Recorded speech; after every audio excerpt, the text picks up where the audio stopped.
Hey students, welcome back to Buddy. Let's review chapter 32 notes. Then today we're going to do two chapters, 33 and 34. So hang in there. Okay, we'll be done with the book on Friday. And then the following week we'll be meeting Mrs. Herlong. Okay, some exciting news. Well, I won't tell you the exciting news. I'll speak to you at Zoom. Okay, so the plot for chapter 32 was that Brother James did receive a letter from the family that adopted Buddy, and they're open to meeting little T and his family, so little T writes them the letter. Mr. Nelson shares the news that J Boy was shot by Eddie because J Boy broke into Eddie's house. They pray for Eddie. Little T stands up at church and he gives all the money that he's earned to help get Eddie out of jail. And then little T wonders what he had just done. Like, what did I just do? Why did I give up all my hard-earned money to help Eddie? So he sends that message to Buddy. Okay, well, let's find out what does happen to Eddie and what happens with little T and Buddy. Okay, so yes, it's worth it. Listen to the next two chapters with me. Okay, to the entire next two chapters. All right, here we go. Daddy says I should be joyful that I'm giving all my money to bring Eddie home instead of Buddy. I don't feel joyful. I feel sad. The next day, I stack up all my bills on my bed and I count them out. I said wrong at church. I don't have $215. I have $250. I'm sitting there looking at my stacks. I only promised $215. I can keep $35. But then I pick it all up and stuff every last bill in that envelope. What am I going to keep $35 for? I can't do anything with $35. It ain't going to get me to California one day sooner. I put that envelope in my pocket and I carry it to the church. And I hand it over to Brother James. Is that your California money? He says. I nod. Eddie's going to appreciate this. I nod again. You're still doing your jobs around? Yes, sir. You got any of your signs left over? I point to the church bulletin board. Maybe I can drum you up a little more business, he says. I shrug. Maybe, I say, but I'm running out of time. You've got your whole life, boy. School starts up in 2 weeks. I have to study. And Daddy says I have to work at our house on the weekends. That don't leave me much time. Brother James is looking at me. Your daddy's doing right, son, he says. School first and family. That's how you get on in the world. I nod. Then Brother James hands me another letter. I'm getting to be your post office boy, he says. But this letter ain't from California. I start to get a little dizzy. It ain't from Chicago either, but I recognize Jamila's writing in a second. She's looking for you, Brother James says, and goes on back in the church. I sit myself down on the front steps and hold that letter in my hands. It's clean and flat. She wrote it with a purple pen. It says it's from Virginia. I reach in and pull out 2 sheets of paper. The top one is a letter. It says, Dear Brother James, do you remember me? I hope so. Chicago was too cold, so we left. We're in Virginia now, but it's cold too. We miss New Orleans. We heard about Katrina. We're worried about little T and his family. Where are they? How can I write him a letter? He wrote me about his dog. If you know where he is, please send him this picture. I look at the second page. It's a drawing of a dog, a black 3-legged dog. And across the bottom, in big square letters, she wrote, Little T's dog, Buddy. I fold up the letter. I fold up the picture. I put them in my pocket. I sit there a minute until I don't feel so dizzy. Then I head home. When I get back to the house, I start right into taping sheetrock. It's a quiet job. You mix up the mud, you smear it on the joints, you press the tape on top and smear on some more mud. When it's dry, you sand it smooth. It's a job I can do all by myself. Mix, smear, press. Mix, smear, press. After a while, I forget about all the letters. I forget about Eddie. I forget about my money. I keep hoping I'm going to forget about Buddy, but there ain't enough sheetrock in the world to make me do that. The rest of that week, I think about writing Jamila back, but I don't do it. I guess she can wait. I did. I don't even tell anybody she wrote. It don't change anything, so what's the use? On Sunday, when I go to church, I don't look at anybody as I walk in. I sit in the seat next to Daddy, and I stand up when everybody else does, and I open my mouth and I sing. But I ain't feeling joyful. I look over, and Eddie's standing across the aisle, and he's singing. He glances over at me and smiles, but I don't smile back. I'm feeling sad. I'm feeling angry. When we get to the part where Brother James does his long prayer, I wish I had earplugs. I wish I could stick my fingers in my ears and hum. First off, Lord, Brother James starts out, we have so much to thank you for. Brother Eddie is here today because you showed us how to help him. You showed us the true meaning of money, Lord. It's a tool. It's something you use, not something you keep. You helped us help Brother Eddie, and we are eternally grateful. Amen, somebody sings out in the back. I look over at Eddie. His head is bending down, and his lips are moving. All of a sudden, I wonder what it's like sitting in jail.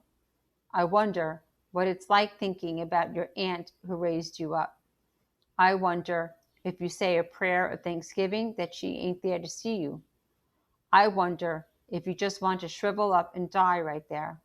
I wonder if you think life just ain't worth living if you're sitting in jail like that. The Lord giveth, Brother James goes on, and the Lord taketh away. That's the truth, people say, and I agree with them. Tanya starts banging her shoes on the chair, and Mama pokes her. A few Sundays ago, Lord, Brother James says, this church was papered over with signs. I look up. Brother James's eyes are shut tight. Signs about a dog, Brother James says. I get all hot. Signs about a dog that ain't where he belongs. A dog that's been whisked away to a distant place. Daddy's beside me, sitting real stiff. Signs about a boy who wants that dog home so bad he thinks he can work his way out to California and get him. Tanya casts her eye at me and grins. That's you, she mouths. I purse up my lips like I'm sucking a lemon. I bend down my head. Lord, you watched that boy give all his California money to set Brother Eddie free. There you were, Lord, sitting up in your heaven and looking down on us. And you saw him do that, and it filled you up with joy. I'm hotter than I've ever been in my life. I'm thinking I'm going to melt into a puddle right there on that seat. Lord, we know you are proud of your child. You are proud of his generosity and his courage and his strength. And so you reached out your hand from on high and you made a move. I've got myself tucked low as I can get, but I still feel like there's a spotlight shining straight down on me.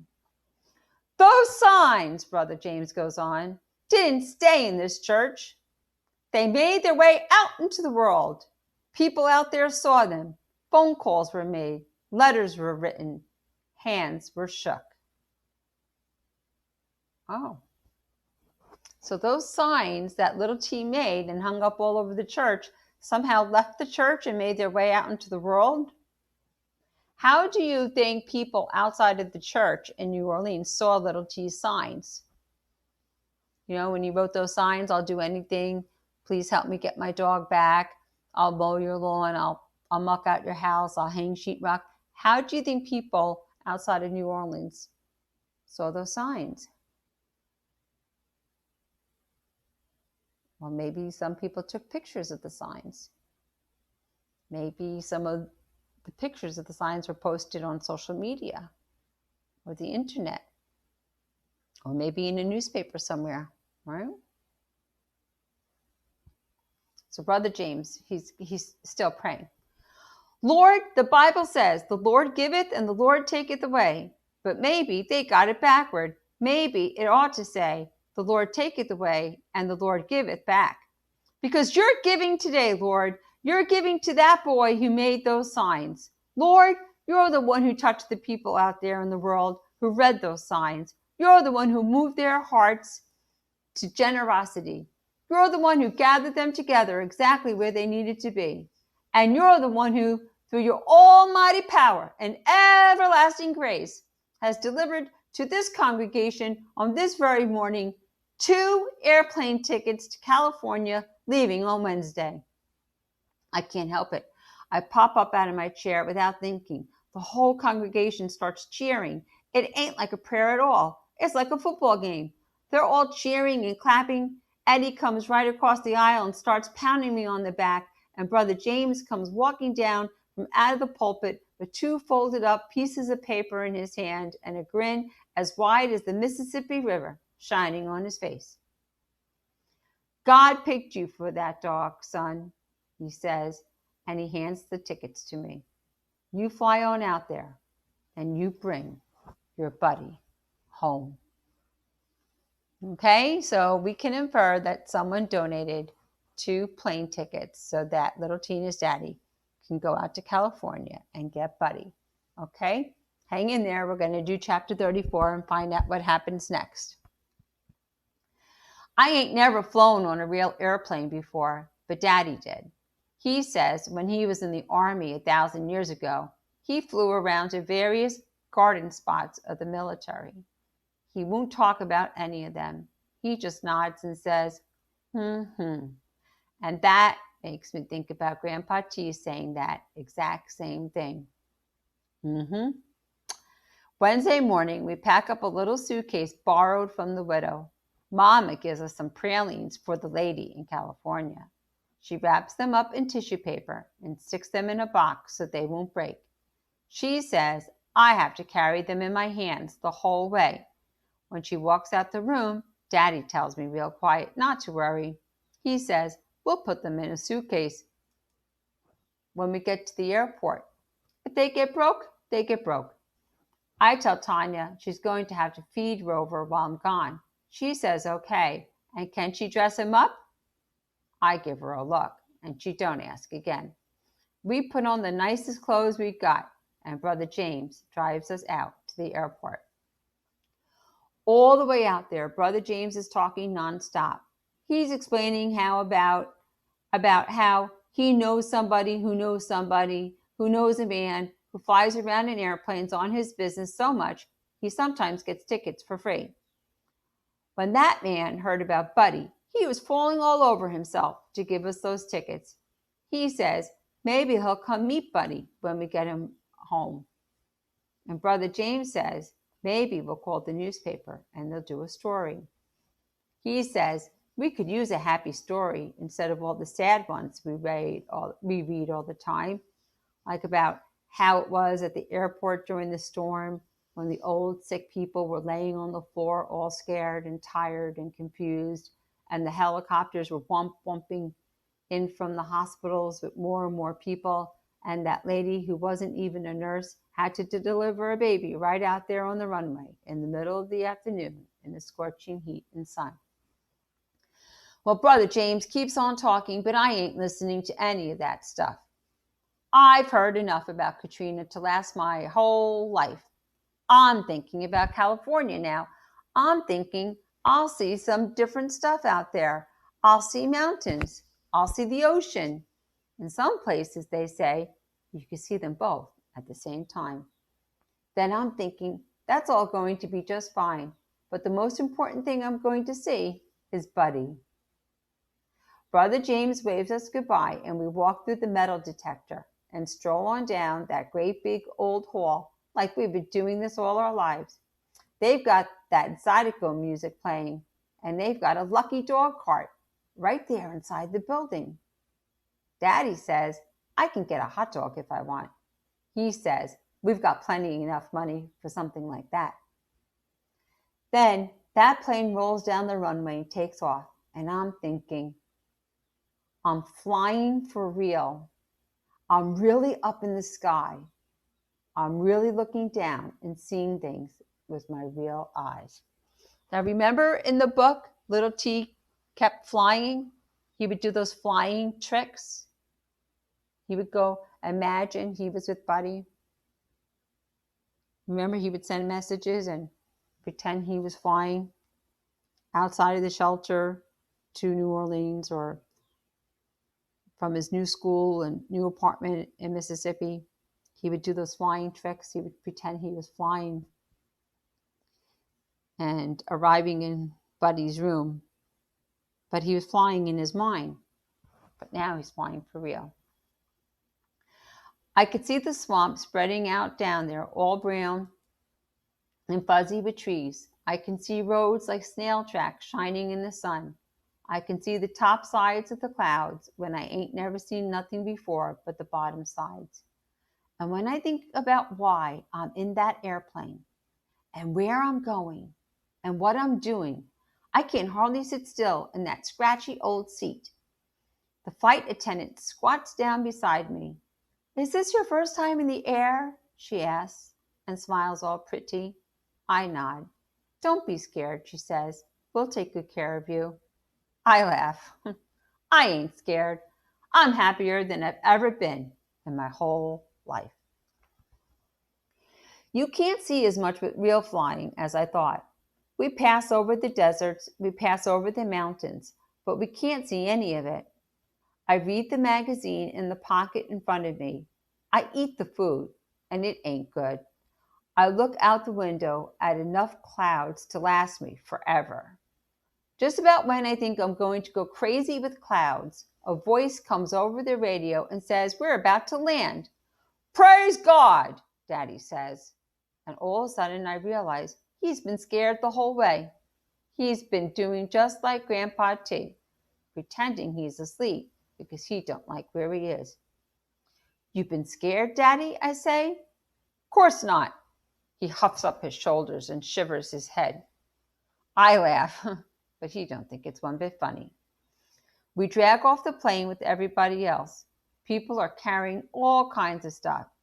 We ain't got nothing but the one suitcase, and it's somewhere in the belly of the plane. We're walking slow.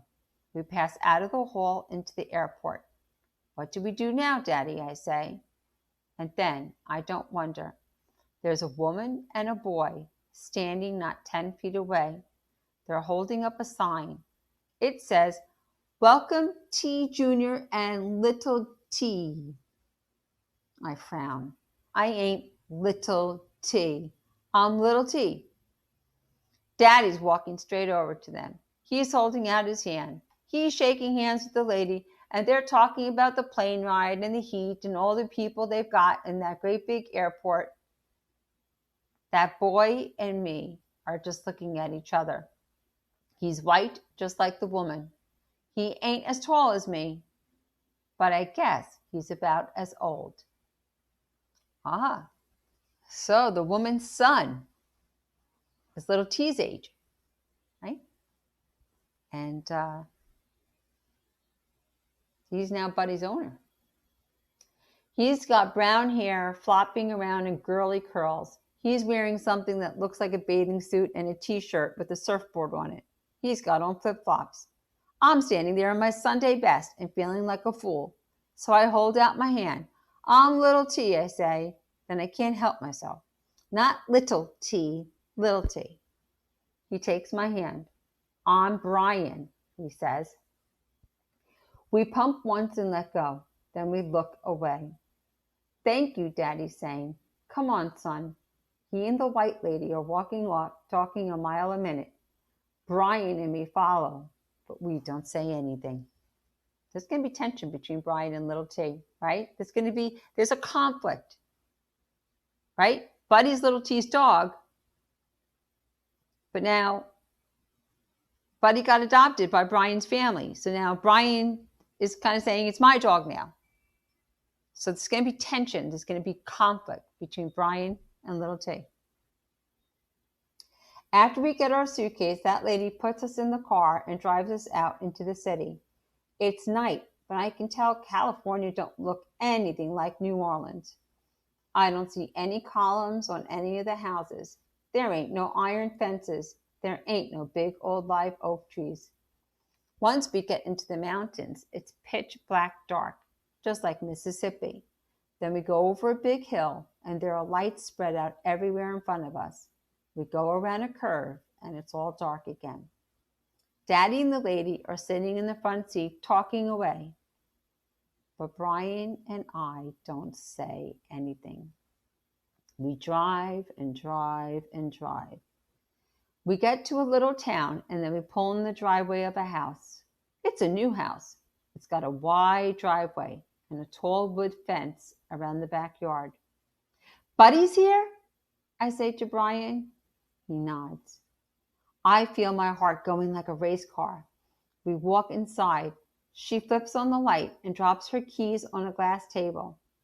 They make a loud rattling noise, and then I hear a click, click, click somewhere on the tile floor in that house. I'm standing there with my hand resting on that glass tabletop. And part of my mind is saying, take your hand off, you'll make a spot. But I don't move. I'm looking down the hall. Where's Buddy? Where's Buddy? Where's Buddy? And then there he comes. He's a shadow in a hall of shadows. He gets into the light and then he stops. He's standing there looking at us, and I'm looking at him. I notice two things. He's got a fake metal leg stuck on his stump, and his tail is curved up, but it ain't wagging. Hello, Buddy, the woman says. She stoops down, and Buddy comes trotting into the room. You remember little T, she says, and his daddy? Little T, I say. I walk over and hold out my hand. Buddy lays his nose in the palm of my hand. His tail starts thumping. He looks up at me with his big old eyes, and there's his caterpillar eyebrow still sticking out like crazy on his forehead. He remembers me, I say. I look up at all those people and I smile. Of course he remembers me, I say. He's my dog. Brian spins around all of a sudden and walks out the room. I hear a door slam down the hall. I'm sorry, the lady says, but I ain't listening. I'm watching Buddy clicking down that hallway, following after Brian as fast as he can. Wow, a lot of things going on here in these chapters, okay? So, little T meets the white lady and her son Brian. There's tension between Brian and little T.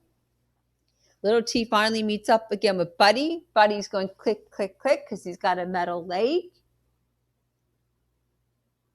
They have a tender moment together. Then little T says, he's my dog. Brian gets upset. He walks out the room, slams the door. And then how does it end?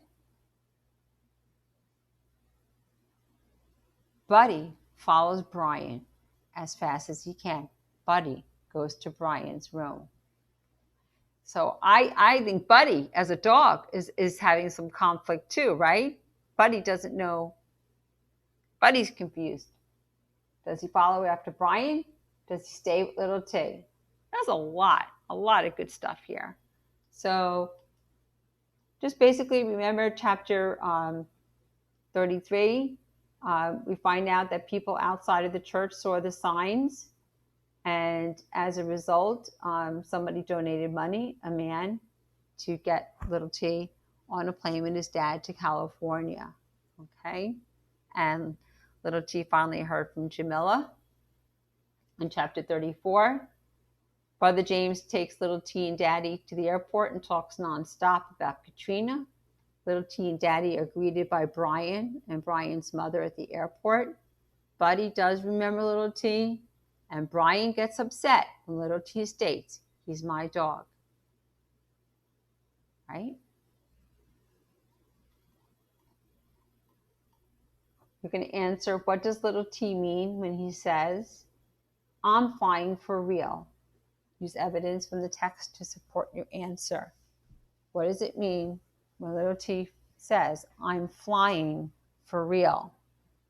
Go back to another time in the book where he spoke about flying, and the other Stop and Jot question for chapter 23, using evidence from the text, explain Little T's quote, "I'm going to forget about Buddy, but there ain't enough sheetrock in the world to make me do that." Why can't Little T forget about Buddy? I know this is a lot, but we're done with chapters 33 and 34. I'll see you for chapter 35. And I think you're going to be surprised at how this book ends.